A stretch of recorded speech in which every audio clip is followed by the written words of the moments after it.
ఉంటారా? వెనకాలే వస్తారా? తోడుగా ఉందాం వస్తారా? రండి విందాం.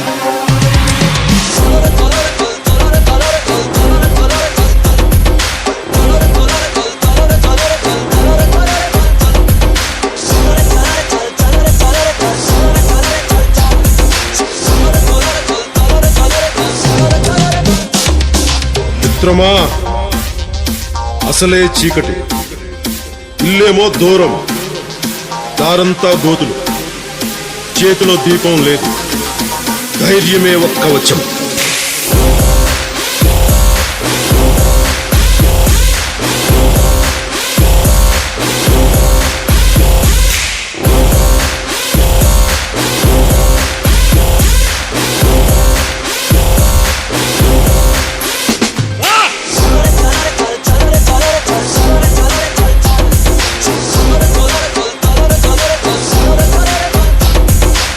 దేశపు సంపద ఖనిజాలు కాదు, నదులు కాదు, అరణ్యాలు కాదు, కలల ఖనిజాలతో చేసిన యువత, వారే మన దేశ భవిష్యత్తుకు నావికులు.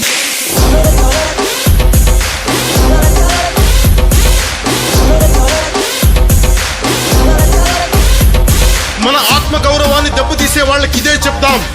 సముద్రం ఒకరి కాళ్ళ దగ్గర కూర్చొని మరగదు, తుఫాను గొంతు చిత్తం మనడం మెరగదు, పర్వతం ఎవడికి వంగి సలాం చెయ్యదు.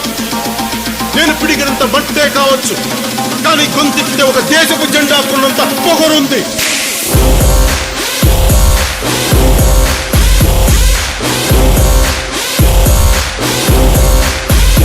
ఏం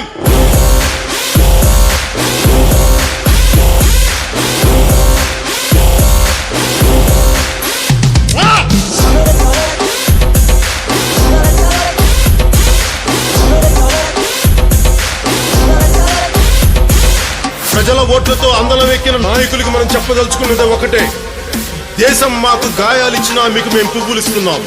ఓ ఆశా చంద్రికల కుంభవృష్టి కురిసే మిత్రమా, యోచించి ఏమి తెస్తావో. మా అందరి కోసం ఓటు అనే బోటు మీద ఒక సముద్రమే దాటావు. మరొక మిత్రమా, మరొక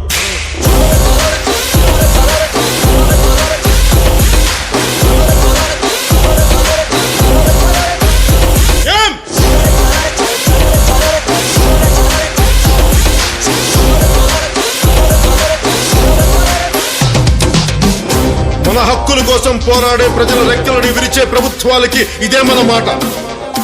రాహు పట్టిన పట్టొక సెకండు అఖండమైన లోక బాంధవుడు అసలే లేకుండా పోతాడా? మూర్ఖుడు గడియారంలో ముళ్ళు కదలనీకుంటే ధరాగమన మంత్రితో తల క్రిందైపోతుందా? పాలకుల కూటమికి ఒక త్రుటికాలం జయం వస్తే విశ్వ సృష్టి పరిణామం విచ్ఛిన్నమవుతుందా? ధనుజు లోకమేకంగా దారి కట్టంగా నిల్చుంటే నరజాతి ప్రస్థానం పరిసమాప్తమవుతుందా?